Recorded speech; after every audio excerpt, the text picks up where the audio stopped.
Exploring moments with Abantika from Digha station. Digha থেকে কিন্তু এখন ব্যাক করছি কলকাতার দিকে। আর দীঘা স্টেশন থেকে এই দেখো জগন্নাথের মন্দিরের চূড়াটাও কিন্তু দেখা যাচ্ছে। আমি কোথায় যাচ্ছি, কত দূর যাচ্ছি, কী ট্রেনে যাচ্ছি, পুরো বৃত্তান্ত কিন্তু দেবো এই ভিডিওর মাধ্যমে। ট্রেনের অভিজ্ঞতা থাকবে এই ভিডিওর মাধ্যমে। তাহলে চলো ভিডিওটা শুরু করা যাক। আগের পর্বে জগন্নাথ মন্দির সম্পর্কিত সমস্ত ডিটেলস ভিডিও কিন্তু শেয়ার করেছি। ওপরে আই বাটন, নিচে ডিসক্রিপশন বক্সে লিঙ্ক দিয়ে রাখলাম, তোমরা চাইলে কিন্তু দেখে নিতে পারো। সময় অনেক আগে কিন্তু ট্রেন আমাদের পৌঁছে গেছে প্ল্যাটফর্মে, এবং এই প্ল্যাটফর্মের সামনে দেখতে পাচ্ছ এখানে ট্রেন রাখা হচ্ছে। এখানে কিন্তু ইঞ্জিন চেঞ্জ করা হচ্ছে। প্রচুর লোক কিন্তু এখানে এসেছে। নর্মালি এই ট্রেনটা কিন্তু লেট করে, তবে আজকে কিন্তু একদম অন টাইমে এসে গেছে। দেখা যাক অন টাইমে এই ট্রেনটা ছাড়ে কিনা। 12858 তাম্রলিপ্ত এক্সপ্রেসে কিন্তু আজকে যাত্রা করতে চলেছি। দীঘা থেকে হাওড়া পর্যন্ত এসেছি বাসে, যাবো হচ্ছে ট্রেনে। এটা নন এসি, ট্রেনে আমি এসি কামরা পাইনি। যাই হোক, ওয়ান ওয়ে এখানে একজনে ভাড়া পড়েছে 105 টাকা। এবার এখানে উঠে পড়েছি। ট্রেন ছাড়া কথা হচ্ছে 10:35-এ, আর এখন বাজে হচ্ছে 10:21। দেখা যাক ট্রেন টাইমলি ছাড়ে কিনা, কি বৃত্তান্ত সবটা শেয়ার করবো। এই পর্যন্ত কিন্তু পুরো যাত্রা তোমাদের সাথে শেয়ার করতে চলেছি।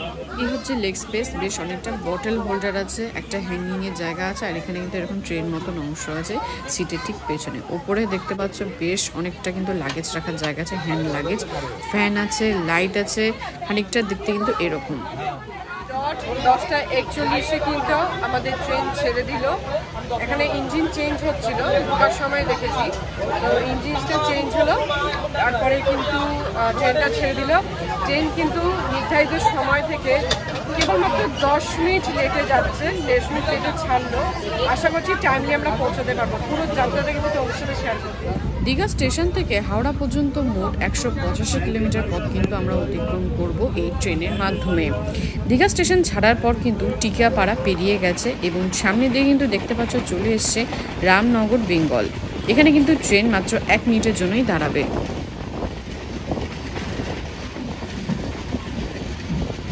স্টেশনে কিন্তু বেশ কিছু লোক আছে, তারা কিন্তু এই স্টেশন থেকে কিন্তু ট্রেনে উঠবে বলেই মনে হচ্ছে। থেকে 8.2 কিলোমিটার পথ যাত্রাপথটা অতিক্রম করে এসে দাঁড়ানো হচ্ছে রামনগরে।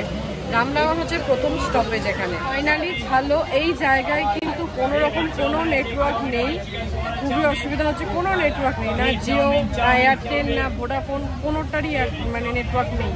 রামনগর বেঙ্গলের পর কিন্তু 4টে পর ইন্টারমিডিয়েট স্টেশন আছে: বাদলাপুর, আশাপূর্ণা দেবী, সজলপুর এবং শীতলপুর বেঙ্গল।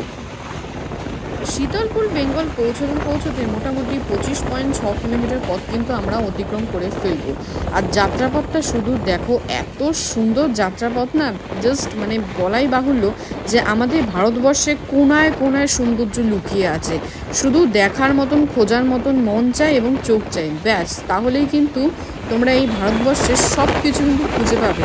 মানে সৌন্দর্য সব কিছুই কিন্তু খুঁজে পাবে। 12858 তাম্রলিপ্ত এক্সপ্রেস কিন্তু সপ্তাহে 7 দিনই চলে। এখানে সিসি চেয়ার কারের অর্থাৎ ভাড়া হচ্ছে 375, এটা কিন্তু এসি, এবং আমি কিন্তু 2AC আসছি, যেটা কিন্তু নন এসি। ভাড়া হয়েছে কিন্তু 105 টাকা, যেটা তোমাদের আগেই আমি জানিয়েছি।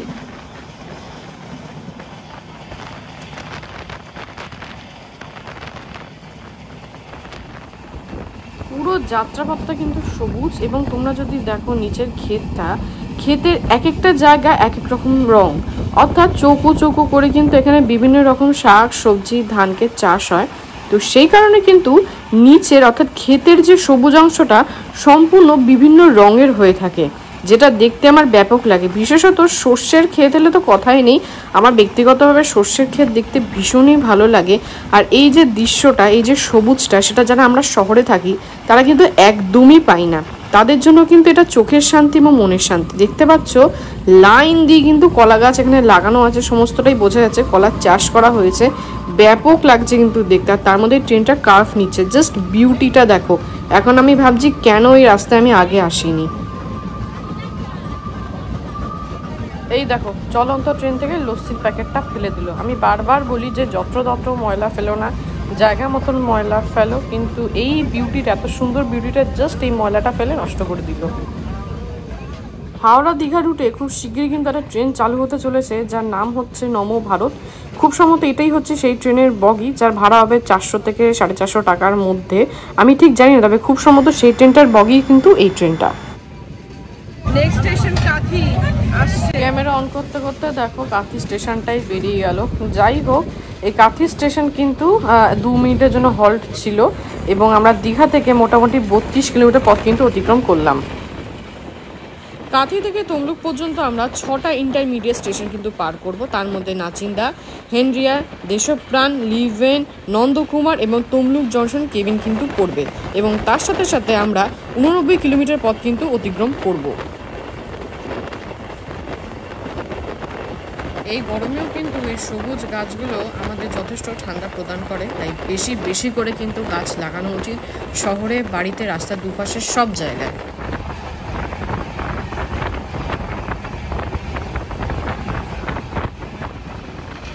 এই সবুজ গাছপালা আমার দেখতে এবং তোমাদেরকে দেখাতে ভীষণ ভালো লাগে। বিশেষত এই যে ক্ষেতগুলো ওরা করে, যারা কৃষিকার্য করে যে জীবন ধারণ করে, তারা যত কষ্ট করে ক্ষেত করে, তার ফলে কিন্তু আমরা সে সমস্ত শাক সবজিগুলো খেতে পাই ভালো মতো, সমস্ত কিছু তারা আমাদের হাতের কাছে তুলে দেয়।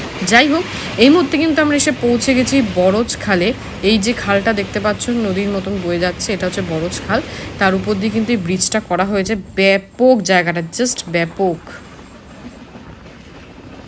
যারা এই গরমের মধ্যেও খেতি করে চাষবাস করে আমাদের মুখ পর্যন্ত খাবার তুলে দিচ্ছে, তাদেরকে অসংখ্য অসংখ্য ধন্যবাদ এবং শ্রদ্ধা। আমাদের উচিত কোনোভাবেই যাতে খাবার নষ্ট না হওয়া সেদিকে লক্ষ্য রাখা। ঘরের খাবার হোক কিংবা বাইরের খাবার, কোনো খাবারই কিন্তু কম মূল্যবান নয়। তাই আমাদের সবসময় খেয়াল রাখতে হবে যে আমরা যতটুক খাবো ততটুকুই নেব, যেন অভুক্তরা খেতে পায়, কোনোভাবেই যেন খাবার নষ্ট না হয়।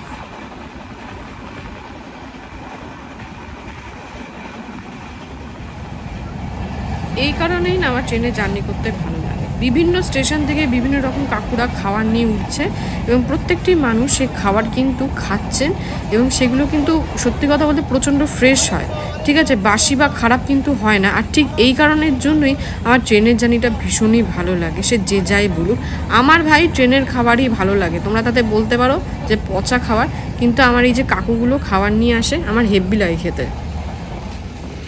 দীঘা থেকে প্রায় 61 কিলোমিটার পথ কিন্তু আমরা অতিক্রম করে চলে এসেছি এবং এই মুহূর্তে কিন্তু আমরা আছি দেশপ্রাণ স্টেশনে। এই স্টেশনটা কিন্তু ইন্টারমিডিয়েট স্টেশন, তাই এখানে কিন্তু ট্রেন থামবে না। স্টেশনটা কিন্তু অলমোস্ট জনমানবহীন এবং এখানে কিন্তু যেহেতু ট্রেনটা থামবে না সেই কারণে হয়তো কোনো প্যাসেঞ্জার নেই এবং স্টেশনটা কিন্তু বেশ সুন্দর পরিষ্কার।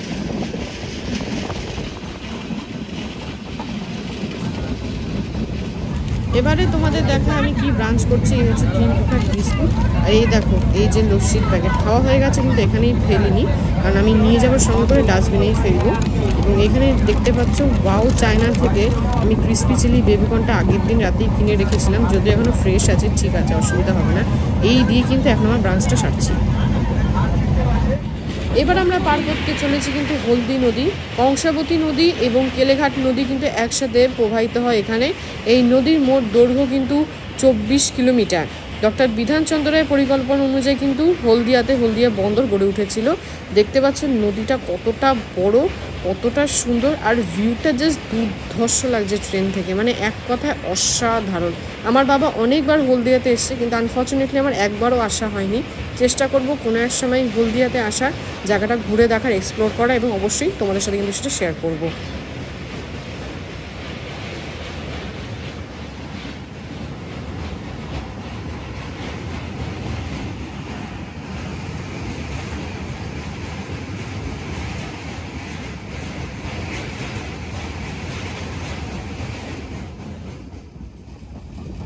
হলদি নদী পার করার পরেও কিন্তু এরকম লম্বা লম্বা খাড়া খাড়া কিছু অংশ আমি দেখতে পাচ্ছি, সবই কিন্তু হচ্ছে ইট ভাটা। এবং যখনই হলদি নদী আমরা পার করব তারপরেই কিন্তু আমরা চলে আসবে নন্দকুমার, অর্থাৎ আমরা কিন্তু দীঘা থেকে এখনো পর্যন্ত 83 কিলোমিটার পথ অতিক্রম করব। যাই হোক, দেখতে পাচ্ছ দুর্দান্ত কিন্তু লাগছে, চারপাশে কিন্তু জল আছে। এই দেখো পৌঁছে গেছি কিন্তু আমরা নন্দকুমারে। তবে এখানে কিন্তু আমরা দাঁড়াবো না, এই ট্রেনটা কিন্তু দাঁড়াবে না, যেহেতু এটা ইন্টারমিডিয়েট স্টেশন। আমরা কিন্তু নন্দকুমার ক্রস করে বেরিয়ে যাচ্ছি এবং তোমাদেরকে একটা নতুন জিনিস দেখাচ্ছি যেটা আমি অনেকক্ষণ ধরেই লক্ষ্য করছি। সেটা হচ্ছে এই যে ট্রেন যাচ্ছে, ট্রেনের পাশ দিয়ে কিন্তু এরকম খালের মতন কাটা হয়েছে, যেখানে কিন্তু জল ভর্তি করে রাখা হয়েছে। তার কারণ এইখানে যে জলগুলো দেখতে পাচ্ছ, এইখানে কিন্তু ভর্তি করে পুরো জায়গাটা ভর্তি করে পদ্ম চাষ করেছে এবং পাশ দিয়ে কিন্তু ট্রেনটার কার্ভ নিয়েছে। বিউটিটা না আমি বোঝাতে পারবো না, কারণ যতই আমরা এই স্ক্রিনের মধ্যে তোমাদের দেখাই না কেন, এই বিউটিটা নিজের চোখে না দেখলে বোঝাটা অসম্ভব ব্যাপার সে কতটা সুন্দর। চারিদিকে দেখতে পাচ্ছি পুরো ভর্তি করে, পুরো জায়গাটা জুড়ে কিন্তু এখানে পদ্ম ফুল ফুটে রয়েছে, একদম পুরো ভর্তি করে।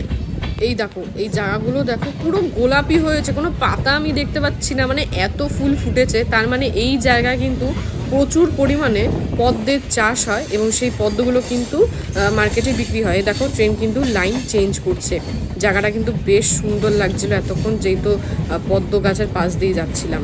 তমলুক ক্রস করে গেছে, আমি তখন বাথরুমে গেছিলাম সেই সময় তমলুক ক্রস করে গেছে। এখন মেচেদা আসছে, দেখা যাক। ট্রেনটা মোটামুটি ভালোই স্পিড টানছে, সিঙ্গেল লাইন বলে একটু দাঁড়াতে হচ্ছে, এমনি ঠিকঠাক মতন দাঁড়াচ্ছে, সবই ঠিকঠাক। আর অফুরন্ত খাবারের ভান্ডার, আগে শুধু খাবার পাওয়া যেত, এখন সব কিছু পাওয়া যায় জুতো বাদ দিয়ে, মানে সব কিছু, মানে লিটারেলি সব কিছু। চুলে ক্লিপ, ব্যান্ড, চশমার খাপ, চশমার ফ্রেম, শাড়ি, পেটিকিউর, মোজা, সেফটি পিন, ক্লিপ, সব সব।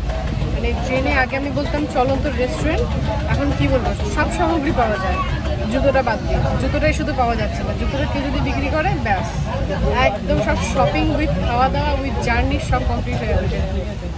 তমলুক থেকে মেচেদা যাওয়ার পথে একটা বিশেষ জিনিস লক্ষ্য করলাম, সেইটা হলো বেশ কিছুটা জায়গা জুড়ে কিন্তু এরকম শকুন ঘুরপাক খাচ্ছে। পার্টিকুলার কিছু জায়গায় কিন্তু এরকম শকুন ঘুরপাক খাচ্ছে, কিন্তু কেন ঘুরপাক খাচ্ছে বুঝলাম না। এত সুন্দর একটা জায়গা, এত সুন্দর ক্ষেত করেছে, জায়গাটা কিন্তু বেশ সুন্দর, কিন্তু তার মধ্যেও জানি না তোমরা কতটা বোঝাতে পারছি, দেখতে পাচ্ছ আশা করি, পুরো ঝাঁক বেঁধে কিন্তু এখানে শকুনরা ঘুরে বেড়াচ্ছে। কেন ঘুরে বেড়াচ্ছে তোমরা যদি কেউ জানো তাহলে ডেফিনেটলি কিন্তু কমেন্ট করে আমাকে জানাতে ভুলো না যে এই জায়গাটা কেন এত শকুন ঘুরে বেড়াচ্ছে।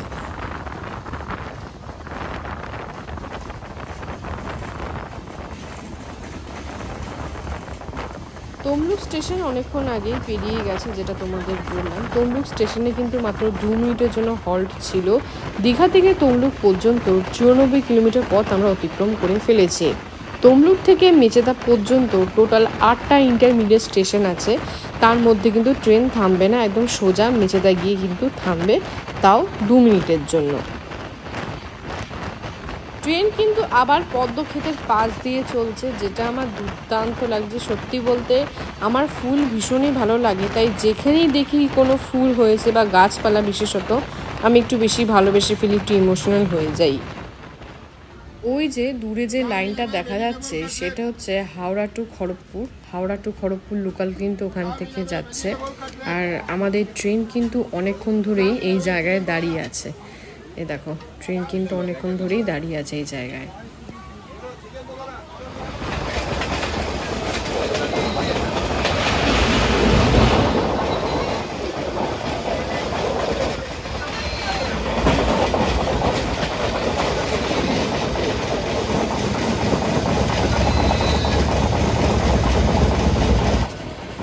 কিন্তু আমরা নন্দীগাজন স্টেশনটা পেরিয়ে যাচ্ছি। দীঘা থেকে আমরা 124 কিলোমিটার পথ কিন্তু অতিক্রম করে ফেলেছি।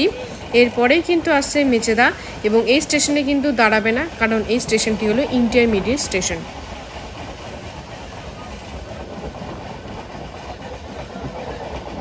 দীঘা থেকে 127 কিলোমিটার পর্যন্ত পথ চলা শেষ হলো, পৌঁছে গেছি মেচেদা। বলা যেতে পারে যাত্রাপথে অর্ধেক রাস্তা আমরা পেরিয়ে গেছি, আর অল্পই আছে রাস্তা। পেরিয়ে গেলে কিন্তু আমরা খুব তাড়াতাড়ি হাওড়াতে পৌঁছে যাবো। লিটারেলি আমি ভীষণভাবে টায়ার্ড, জানি আমার উঠে যাবো ছাপ করেছে বিশাল টায়ার্ড। এখনও পর্যন্ত আমার গান চলছে, দেখা যায় কখন শেষ হয়, মানে খাচ্ছি যাচ্ছি বেরোচ্ছি ঘুরছি এমনই চলছে।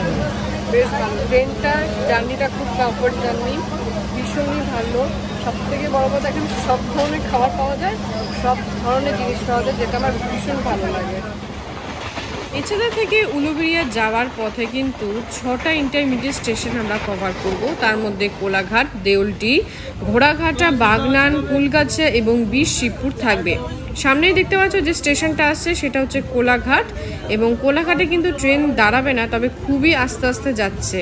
এবার যাওয়ার সময় তোমাদের আমি ওই দিক দিয়ে গিয়েছিলাম, ওইখানে যে রাস্তাটা দেখা যাচ্ছে যাই না, গাছপালার হয়তো ঢেকে যাচ্ছে, সামনের দিকে এগোলে তোমাদের আমি দেখাচ্ছি। এই কোলাঘাটে যে রাস্তাটায় যাচ্ছে স্টেশনটায় খুবই আস্তে আস্তে যাচ্ছে, জানি না কেন, যদিও কিন্তু কোলাঘাটে দাঁড়ানোর কথা নয়।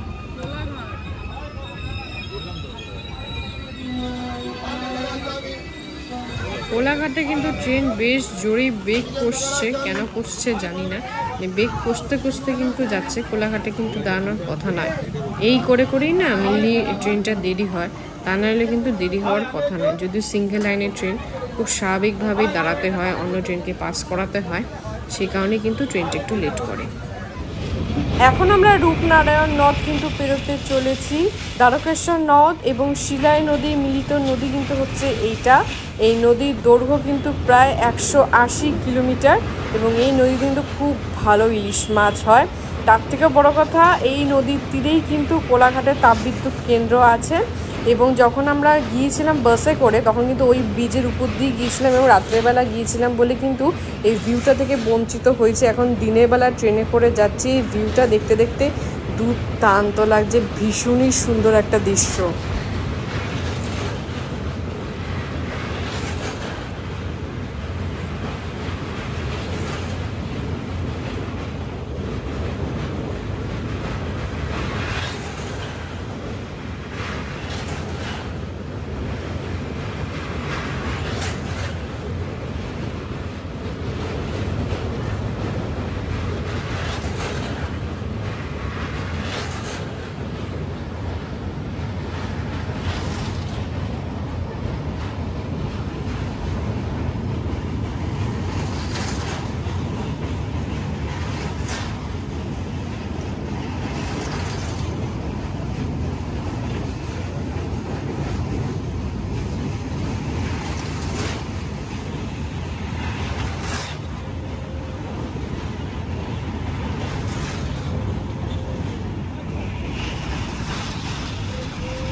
দীঘা থেকে 153 কিলোমিটার পথ অতিক্রম করে অবশেষে আমরা পৌঁছেছি উলুবেড়িয়াতে। উলুবেড়িয়াতে কিন্তু এখানে ট্রেন থামবে মাত্র 1 মিনিটের জন্য।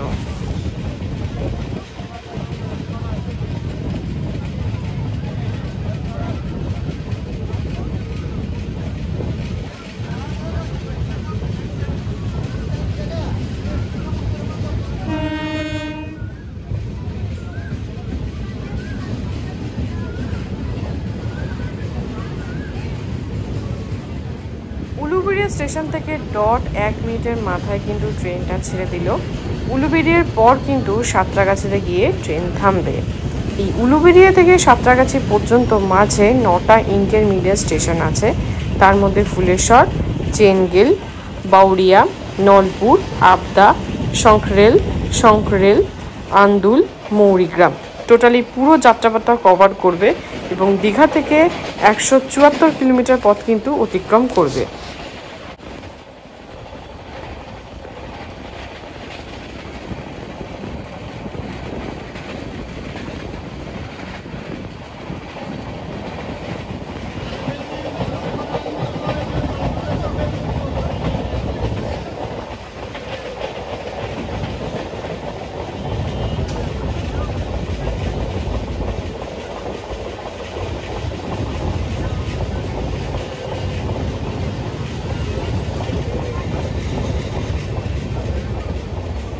এই মুহূর্তে ইন্টারমিডিয়েট স্টেশন আন্দুল কিন্তু বেরোচ্ছে এবং দীঘা থেকে 173 কিলোমিটার পথ কিন্তু অতিক্রম করে ফেলেছে।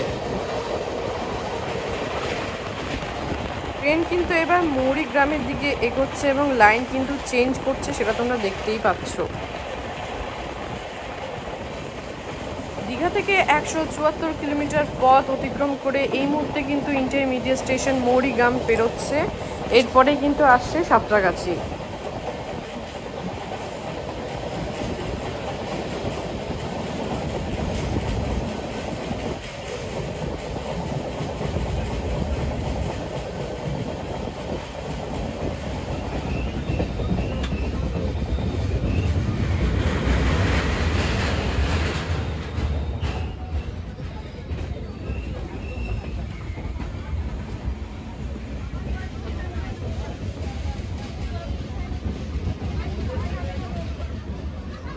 দীঘা থেকে 177 কিলোমিটার পথ অতিক্রম করে অবশেষে এসে পৌঁছালো সাঁতরাগাছিতে। সাঁতরাগাছিতে কিন্তু 2 মিনিট পর্যন্ত ট্রেন দাঁড়িয়েছে, তারপর কিন্তু ট্রেনটা ছেড়ে দিয়েছে। সাঁতরাগাছি স্টেশনটা কিন্তু বেশ বড়। সাঁতরাগাছির পর কিন্তু একেবারে হাওড়ায় গিয়ে থামবে। সাঁতরাগাছির পর টোটাল 5টা কিন্তু ইন্টারমিডিয়েট স্টেশন আছে, তার মধ্যে Ramrajatala, Dasnagar, Tikiapara, Howrah goods cabin, Howrah cabin, তারপরে হাওড়া জংশন। এর মধ্যেই তোমাদের বলি যেখানে কিন্তু রামরাজাতলা পেরিয়ে গেছে এবং সামনে দেখতে পাচ্ছি দাসনগর স্টেশন এখানে পেরোচ্ছে, অর্থাৎ 180 কিলোমিটার পথ কিন্তু আমরা অতিক্রম করে ফেলেছি দীঘা থেকে।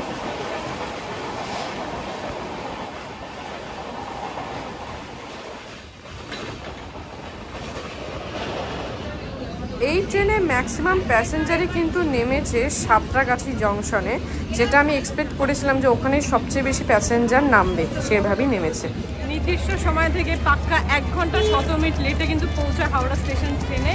আশা করি তোমাদের এইবারে দীঘার ভ্রমণ পর্বটা আমার ভালো লেগেছে। যদি ভালো লাগে অবশ্যই লাইক শেয়ার সাবস্ক্রাইব করতে একদম ভুলো না।